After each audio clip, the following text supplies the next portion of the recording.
الطلاق، وجع الطلاق. ازاي تقدري تتغلبي على وجع الطلاق؟ الطلاق وجع، بس مش نهاية الدنيا. يمكن التجربة تكون موجوعة ومؤلمة ومليانة خذلان وحزن، بس صدقيني التعافي ممكن خطوة بخطوة.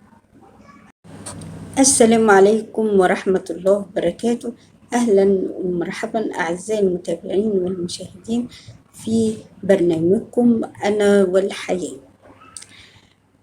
إزاي نخرج من وجع الطلاق؟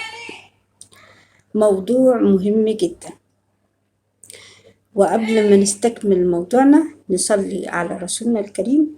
اللهم صل وسلم وبارك على سيدنا محمد وعلى أحباب سيدنا محمد وعلى أصحاب سيدنا محمد عليه أفضل الصلاة والسلام. فلنستكمل باقي الموضوع.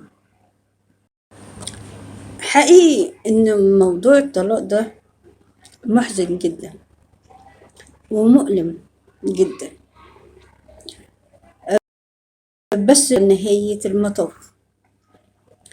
اتوجعي براحتك، مفيش واحدة بتخرج من جوازة فاشلة وقلبها سليم. ابكي، ازعلي، اسألي ليه. ده مش ضعف، ده بداية الترميم.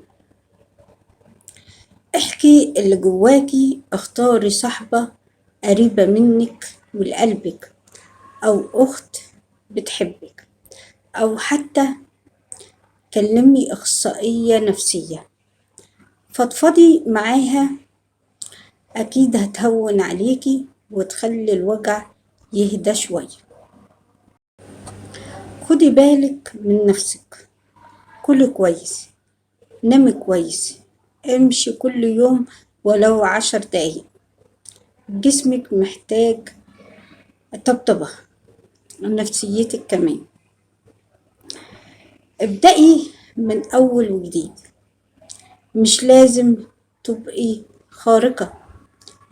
خدي كورس، اشتغلي شغل بسيط، اعملي حاجة كنت انتي بتحبيها ونسيتيها وسط الزحمة.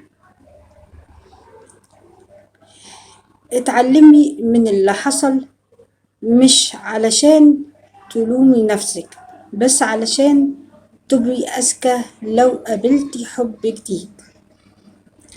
ما تعيشيش في ندم، عيشي في وعي. ولو عندك أولاد احضنيهم، طمنيهم، قوليلهم انتوا مش السبب. بلاش تشوهي صورة أبوهم، خليكي قدوتهم في السلام والإسلام والاتزان. مش لوحدك، تعبتي ومش عارفة تكملي، اطلبي مساعدة من متخصص. أوقات كتير بنحتاج لحد بيشوف الصورة بدلنا من بره ويكون مرايتنا. اخرجي من العزلة، حاولي ان انت على طول اذا كنت موجودة في البيت حاولي ان انت تخرجي من المكان اللي انت كنت فيه، تروحي مكان تاني. شاركي في حاجة معينة انت بتحبيها مع الناس، مساعدة الناس.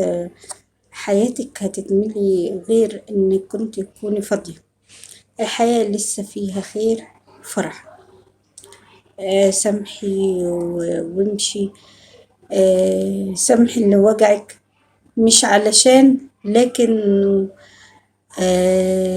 هو بعيد عن المشكلة دي، لا، علشان قلبك يكون مفهوش غطة في القلب، يكون سعيد ومتهني، علشان تقدري تعيشي وتقدري تكملي حياتك لوحدك أو مع أولادك. حاولي تضحكي وقلبك يرجع من تاني. جربي الطريق ده وشوفي نفسك بعد شهور هتلاقي واحدة أقوى وأنضج ويمكن أسعد كمان. أشكركم على حسن استماعكم، ولكم مني وافر الاحترام، وأهلا ومرحبا بكم في قناة الملكة سوسن النجار، والسلام عليكم ورحمة الله وبركاته.